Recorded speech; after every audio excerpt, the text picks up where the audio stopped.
विद्यार्थ्यांचं जंतर मंतरवर सुरू असलेलं आक्रमक आंदोलन, विरोधी पक्षानं संसदेमध्ये घेतलेली अतिशय कठोर भूमिका, सोशल मीडियामध्ये भाजप आणि मोदी सरकारविरुद्ध असलेलं वातावरण, या तिन्ही गोष्टी जरा खऱ्या असल्या तरी केंद्रीय शिक्षण मंत्री धर्मेंद्र प्रधान यांचा राजीनामा होणार की नाही हा कळीचा मुद्दा बनून राहिलेला आहे. भाजपनं आता याबाबत एक व्यवस्थित, सुस्पष्ट आणि नियोजनबद्ध रणनीती आखलेली आहे. या रणनीतीचा एकच संदेश आहे, एकच उद्देश आहे, एकच मत आहे, ते म्हणजे धर्मेंद्र प्रधान राजीनामा देणार नाहीत. कोणत्याही परिस्थितीमध्ये या दबावाला, या सगळ्या परिस्थितीला झुकायचं नाही, असा निर्णय पंतप्रधान नरेंद्र मोदी यांनी घेतलेला आहे. आता हा निर्णय का घेतलेला आहे, कशामुळे नरेंद्र मोदी सरकार अद्यापही दबावाखाली येत नाहीये आणि भाजपच्या अंतर्गत बैठकीमध्ये काय ठरलेलं आहे, याचाच हा लेखाजोखा आजच्या खबर बातमध्ये आपण पाहणार आहोत. नमस्ते, मी योगेश कुटे, तुम्ही पाहताय खबर बात. सगळ्यात महत्त्वाची गोष्ट अशी आहे, केंद्रीय आरोग्य मंत्री JP नड्डा यांचं निवेदन तुम्ही रात्री पाहिलं असेल. टीव्हीवर आल्यानंतर त्यांनी विरोधी पक्षनेते राहुल गांधी यांच्यावरती टीकास्त्र सोडलं. त्यांनी एकच म्हटलं की आम्ही सर्व मुद्द्यांवरती विद्यार्थ्यांशी चर्चा करायला तयार आहोत, संसदेमध्ये चर्चा करायला तयार आहोत. धर्मेंद्र प्रधान यांचा राजीनामा होणार की नाही किंवा इतर जे काही प्रश्न आहेत ते प्रश्न त्यांनी देखील घेतले नाहीत आणि ते तसेच उठून गेले. त्यानंतर मध्यरात्री भाजपची कोर कमिटीची बैठक झाली. बरेच वरिष्ठ नेते त्याच्यामध्ये होते आणि त्याच्यामध्ये असं ठरलेलं आहे की कोणत्याही परिस्थितीमध्ये धर्मेंद्र प्रधान हे राजीनामा देणार नाहीत.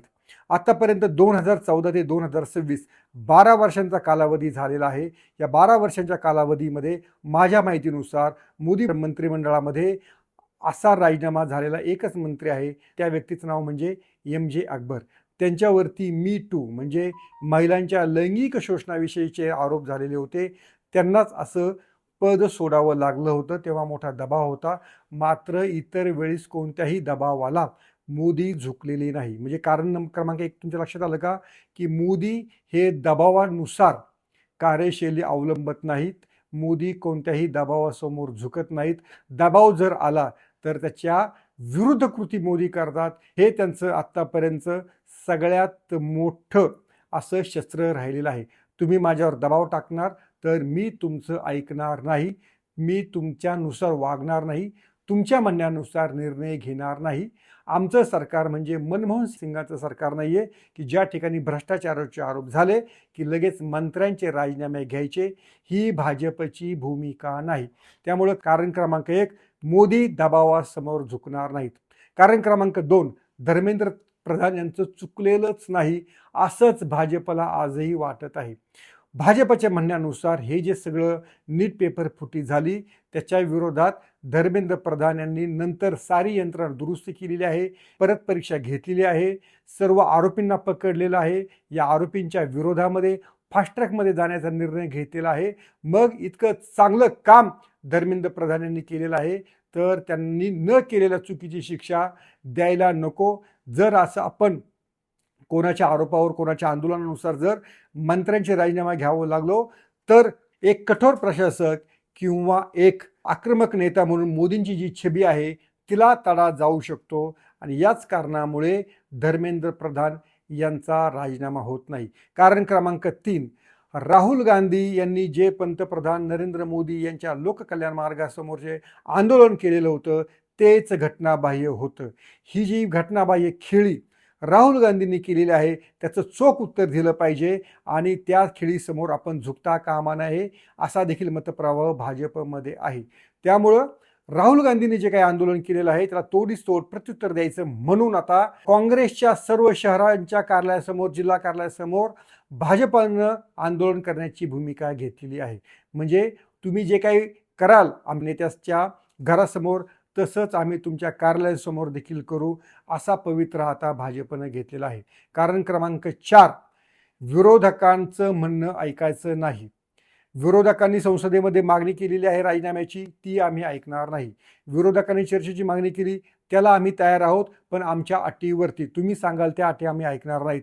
हा जो मोदी सरकारचा 2014 पासूनचा पवित्रा आहे, तो आता बदलायची सरकारला गरज वाटत नाही. सरकारला लोकसभेमध्ये, राज्यसभेमध्ये बहुमत आहे. त्यामुळे विरोधकांच्या मताला किंमत काहीच द्यायचं कारण नाही, असा देखील मतप्रवाह भाजपमध्ये आहे. त्यामुळं संसदेमध्ये देखील आधी धर्मेंद्र प्रधान यांचा राजीनामा आणि मग चर्चा, ही जी विरोधी पक्षांची मागणी आहे, त्या मागणीला भाजपनं ठेंगा दाखवण्याचं ठरवलेलं आहे. आता सोशल मीडियामध्ये किंवा जंतर मंतरवरची निदर्शनं पाहून, आंदोलन पाहून अनेकांना असं वाटेल की मोदी सरकार दबावाखाली आलेलं आहे.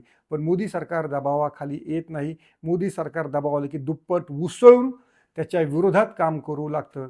त्यामुळं या ज्या कोर कमिटीच्या मिटिंगमध्ये असं झालेलं आहे की सोशल मीडियाला आक्रमक करायचं आहे, कार्यकर्त्यांना रस्त्यावरती उतरवायचं आहे, धर्मेंद्र प्रधान यांचा राजीनामा घ्यायचा नाही आहे.